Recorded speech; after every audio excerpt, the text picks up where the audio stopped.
आज हम प्रवेशिका पाठ्य पुस्तक 2 में पहला पाठ भरत का भाग्य। देखिए यहाँ एकांकी है, एकांकी का नाम है बच्चों भरत का भाग्य। इस एकांकी का सारांश हम जान लेंगे। सारांश जानने से इसमें कौन कौन से पात्र हैं ये सभी का परिचय हमें मिलेगा और एकांकीकार के बारे में भी हम जान लेंगे। अच्छा बच्चों, पृष्ठ संख्या 20 निकालिए। 20 एकांकी का सारांश लिखिए।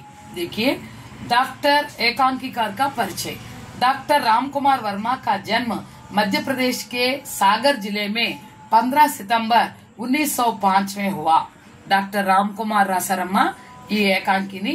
ఈయన మధ్యప్రదేశ్ జిల్లాలో సెప్టెంబర్ 15, 1905 లో జన్మించారు. इनके पिता लक्ष्मी प्रसाद वर्मा डिप्टी कलेक्टर थे। उपसमाहर्ता कहते हैं डिप्टी कलेक्टर వాళ్ళ నాన్నగారు. रामकुमार वर्मा ఆధునిక హిందీ సాహిత్య के सुप्रसिद्ध कवि ఏకాంకికార ఆలోచक हैं.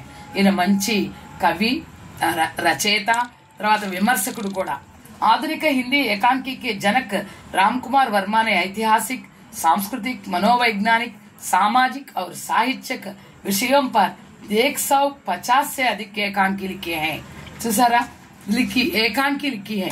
ఈయన సుమారు 150 కంటే ఎక్కువ ఈ ఏకాంకీలు రాశారనమాట. ఏకాంకి का अर्थ है एक अंक, ఒక అంకమే, ఒక పార్ట్ ఉన్నదాన్ని ఏకాంకి అంటారు. చిన్న నాటిక లాంటిది. 1921 तक आते आते युवक रामकुमार गांधी जी के असहयोग आंदोलन में सम्मिलित हो गए. 1921 లో ఆయన స్వాతంత్ర సమరలో కూడా పార్టిసిపేట్ చేశారు. उनके प्रमुख ఏకాంకి సంగ్రహ పృథ్వీరాజ్ కి ఆంఖే.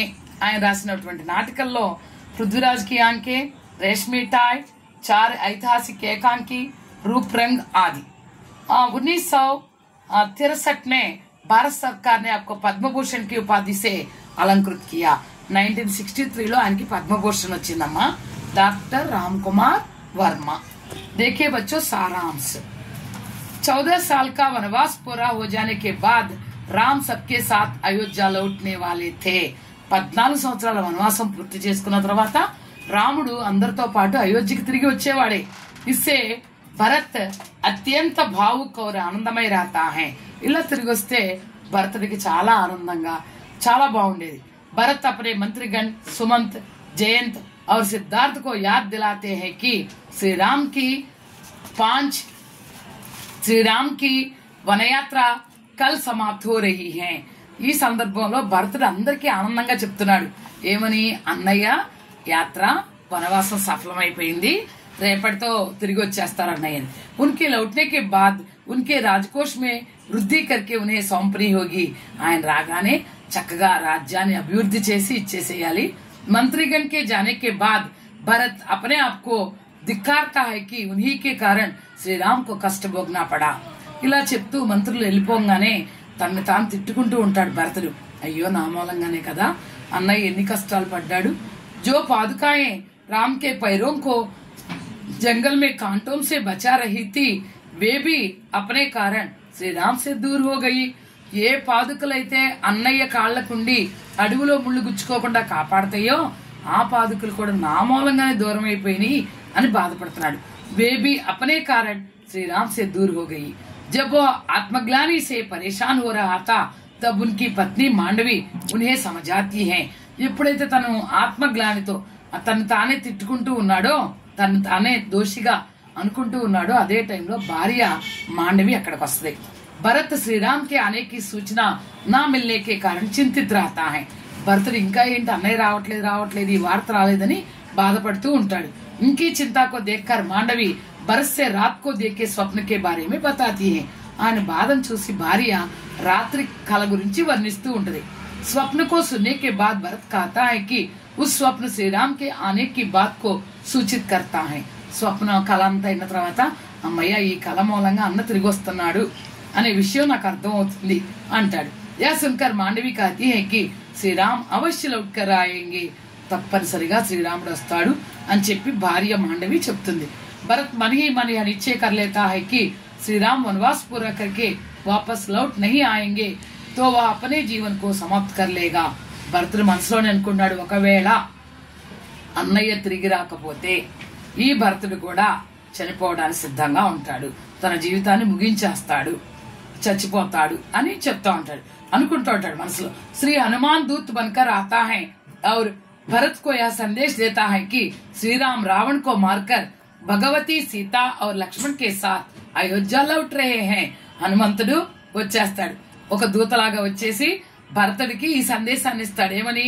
అన్నయ్య శ్రీరాముడు తన భగవతి సీతతో, భార్య సీత లక్ష్మణుడితో అయోధ్య తిరిగి వస్తున్నాడు అనే సమాచారాన్ని హనుమంతుడు ఇస్తాడు। यह सुनकर भरत आनंद विभोर होकर मूर्छित हो जाता है।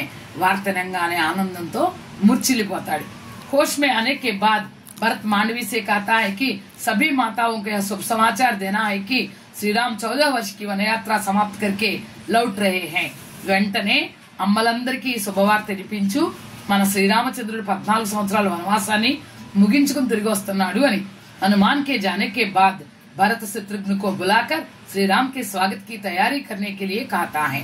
భరతుడు శత్రుఘ్నుని వీళ్ళందరినీ పిలిచేసి ఈ భరతుడు ఏం చేస్తాడు, శత్రుఘ్నుని పిలిచి ఏమంటాడు, శ్రీరాముడి స్వాగతానికి ఏర్పాట్లు చేయమని చెప్పి ఆజ్ఞాపిస్తాడు। భరత్ वशिष्ठ मुनि का आश्रम पहुंचता है। భరతుడు वशिष्ठ मुनि ఆశ్రమానికి వెళ్తాడు। गुरु को श्री राम के आने का शुभ समाचार सुनाता है और उनके स्वागत के प्रबंध की आज्ञा मांगता है। గురువుకి శ్రీరాముడు వస్తున్నాడు అనే శుభ సమాచారాన్ని తెలిపి ఆయన స్వాగతానికి ఆజ్ఞాపించండి, స్వాగత సత్కారాలు చేస్తామని కోరతాడు। साथ ही गुरुवर भरत से वल्कल वस्त्रों से मुक्त होने की सलाह देते हैं। దాంతోనే గురువర్ భరత్ సే, ఆ గురువర్యుడు భర్త, నువ్వు ఇప్పటి వరకు వేసుకున్న ఆ జనపనార వస్త్రాలని నువ్వు త్యజించేసేయి, నువ్వు మామూలు వస్త్రాలు ధరించొచ్చని సలహా ఇస్తాడు। భరత్ శత్రుఘ్ని के कक्ष में पहुंचकर शुभ संदेश देता है। శత్రుఘ్ని रूम లోకి వెళ్ళిపోయి ఈ శుభ సందేశాన్ని భరతుడు అందిస్తాడు। आगे कहता है कि यदि श्री राम वापस लौटकर नहीं आएंगे तो भरत नहीं रहेगा और शासन श्री राम के पादुका यही करेंगे। ఇంకా ఏం చెప్తాడు, శ్రీరామచంద్రుడు గనక తిరిగి రాకపోతే ఈ భరతుడు కూడా ఉండడు, కేవలం ఆ పాదుకలే राज्याన్ని పరిపాలిస్తాయి అని చెప్తాడు। फिर शत्रुघ्न को मार्गदर्शन देता है कि श्री राम का स्वागत किस तरह से किया जाना चाहिए। వెంటనే మళ్ళీ శత్రుఘ్నుడికి వెనకాలంతా చెప్తా ఉంటాడు, ఏమని ఈ స్వాగత సత్కారం ఎలా చేయాలి ఏంటని డైరెక్షన్ ఇస్తా ఉంటాడు। नंदीग्राम में भरत शत्रुघ्न तथा सभी जन अपने अपने स्थान पर बैठे हैं। నందిగ్రామంలో భరతుడు శత్రుఘ్నుడు తర్వాత జనాలందరూ తమ తమ స్థానంలో కూర్చుని ఉంటారు। तब पुष्पक विमान की आवाज सुनाई पड़ती है। అప్పుడే పుష్పక విమానం సౌండ్ వస్తూ ఉంటది। विमान से श्री राम सीता और लक्ष्मण उतर कर आते हैं। పుష్పక విమానంలో శ్రీరామచంద్రుడు సీత లక్ష్మణుడు దిగి వస్తారు। భరత్ రామ్ के चरणों में गिर पड़ता है। భరతుడు రాముడి పాదాల మీద పడిపోతాడు। भरत ऊपर उठाते हुए श्री राम कहते हैं कि उसका शरीर शुष्क हो गया है। భరతుడు భరత్ ऊपर उठाते हुए భరతుడిని పైకి లేపుతూ శ్రీరామచంద్రుడు అంటాడు, చాలా సన్నబడిపోయావు తమ్ముడు అంటాడు। భరత్ పాదుకాओं को श्री राम के चरणों में समर्पित करता है। భరతుడు ఆ పాదుకలు శ్రీరాముడి పాదాలకి సమర్పిస్తాడు। శ్రీరామ్ భరత్ से यह कहते हैं कि భరత్ ने లోకవేद की मर्यादा रखी है। శ్రీరామ్ భరతుడితో అంటాడు, లోక వేదాలను నువ్వు చాలా గౌరవించావు। आगे राम कहते हैं, भरत के प्रेम की विजय की स्मृति में यह दिन चिरस्मरणीय होगा। భరతుడి యొక్క ప్రేమతో ఈ రోజు, ఈ విజయంతో, ప్రేమ అనే విజయాన్ని సాధించాడు కాబట్టి ఈ రోజు గుర్తుండిపోతుంది అని అంటాడు। महाराज रामचंद्र जी की जय हो शंखों की ध्वनि और तुरहियों के बजने के कोलाहल के साथ पर्दा गिरता है। महाराज రామచంద్ర की जय हो అని జయ జయ నాదాలతో పర్దా, శంఖధ్వనులతో పర్దా కిందకి దింపేస్తారు। అంటే నాటకం అయిపోయిందనమాట, ఏకాంకి సమాప్త हो गया। अच्छा बच्चों, धन्यवाद।